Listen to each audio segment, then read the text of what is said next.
என்னதான் அந்த ஃப்ரைட் ரைஸை கடையில் போய் எத்தனை தடவை வாங்கி சாப்பிட்டாலுமே அது சுத்தமாக இருக்குதோ இல்லையோ, ஆனால் டேஸ்ட் நல்லா இருக்கும். இதே மெத்தடை நம்ம வீட்டில் ட்ரை பண்ணுவோம், வரவே வராது. நான் செய்கிற மாதிரி மெத்தடில் செஞ்சு பாருங்களேன். கடை பக்கம் போகாமல் நீங்களும் உங்கள் வீட்டில் செஞ்சு சாப்பிடுவீங்க. அவ்வளோ சூப்பராக டேஸ்ட்டாக இருக்கும். உங்கள் குழந்தைங்களும் செஞ்சு கொடுங்கன்னு சொல்லிட்டு அடிக்கடி கேட்பாங்க. பாஸ்மதி அரிசியை 10 நிமிஷம் தண்ணியில் ஊற வச்சுட்டு கழுவுனதுக்கப்புறம் கொதிக்கிற தண்ணியில் சேர்த்துட்டு கொஞ்சமாக உப்பு சேர்த்து ஒரு ஸ்பூன் எண்ணெய் சேர்த்து அரிசியெல்லாம் நல்லா வேக வச்சு எடுத்துக்கணும். ஃபுல்லாக வேகக்கூடாது, ஆஃப் பாயில்டு தான் இருக்கணும்.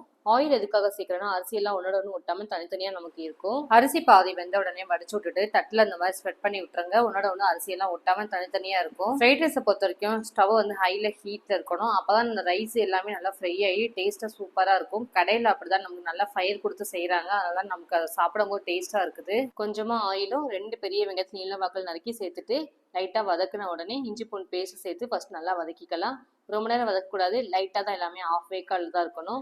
நான் இன்னைக்கு வெஜிடபிள்ஸ் ஃப்ரைட் ரைஸாக செய்ய போகிறேன். கேப்சிகம், கேரட், மஷ்ரூம், பீன்ஸ் மட்டும் சேர்த்துருக்கேன். உங்களுக்கு தேவையான வெஜிடபிள்ஸ் ஏதாவது கூட சேர்த்துக்கோங்க. லைட்டாக 2 நிமிஷம் மட்டும் வதக்கிட்டு ஒரு ஸ்பூன் மிளகாய்த்தூள், கேபேஜ் கட் பண்ணி வச்சுருக்கேன், அதையும் சேர்த்துட்டு சாஸ் ஆட் பண்ணிக்கலாம். Chilli sauce, soya sauce, tomato sauce.